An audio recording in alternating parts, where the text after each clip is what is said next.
Welcome to another fantastic episode of Purpose Driven Progress. I'm your host, Jacob Hicks, as always, and I cannot tell you how excited I am for our guest today. Today, I'm joined by my very good friend, Eric Porter, the founder of Stria. After playing college basketball, Eric connected with a former Nike insider and set out to design a new kind of basketball shoe. It took 2 years to bring it to life, but since launching in 2021, Stria has been worn by 90 pro athletes, including 5 Olympians. We're diving into his journey, what it takes to build a brand in the sports world, and the lessons he's learned along the way. Eric, my friend, welcome to the show. Wow, what an honor. Great intro. Happy to be here and excited to have a conversation. Yeah, but he's like really glad to have you. But I want to start at the beginning. So I'm really curious, like kind of how all of this kind of came to be. I mean, when you were playing college ball, were you like, hey, these shoes aren't really doing it for me, or what kind of launched your interest into the shoe world? Yeah, I think growing up, I played sports my whole life, basketball and a couple others, and a huge part of sports is obviously footwear, what you're wearing, and then also fashion, clothes. There's a swagger to, being up on the trends and all of that.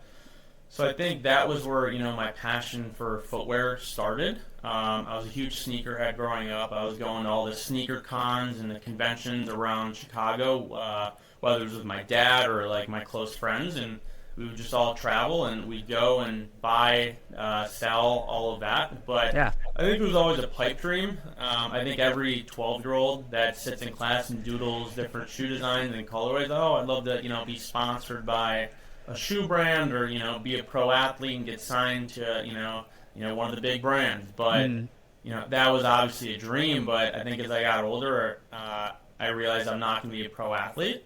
And my passion for footwear never really left. And that's where the idea after graduating was like, you know what? Let's look into what actually happens if you were to start a shoe brand. I love it, man. Well, I'm sure you've learned a ton of lessons along the way, but help me understand, because like I'm not a sneakerhead. I did some stuff, but I wasn't like a big sports guy growing up. So like, what really kind of differentiates your basketball shoe from like everything else we've seen on the market? Yeah, obviously it's a really crowded space. There's a ton of brands in footwear, especially basketball. Our big thing was comfort and lightweight. A lot of the shoes are a little heavier now. It's more based on the design than the performance aspect. And that's what we saw as an opportunity to create a more lightweight, more comfortable performance product, which is what we did. Our shoes under 12 ounces, and the typical average basketball shoe is around 13 to 14 ounces. Okay. And that's been a huge selling point that, once people put on the shoe, they notice it and they love it. So that's helped.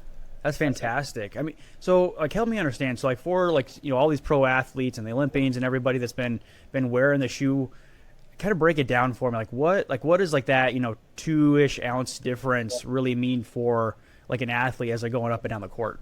Yeah, I think growing up, I used a ton of my experiences going into the product, and then a lot of the people that helped start Stria were also former athletes. So we were all just teaming up together and putting all of our experiences, our careers into one mindset where, given what's out there, let's create a really interesting product that people will give a chance.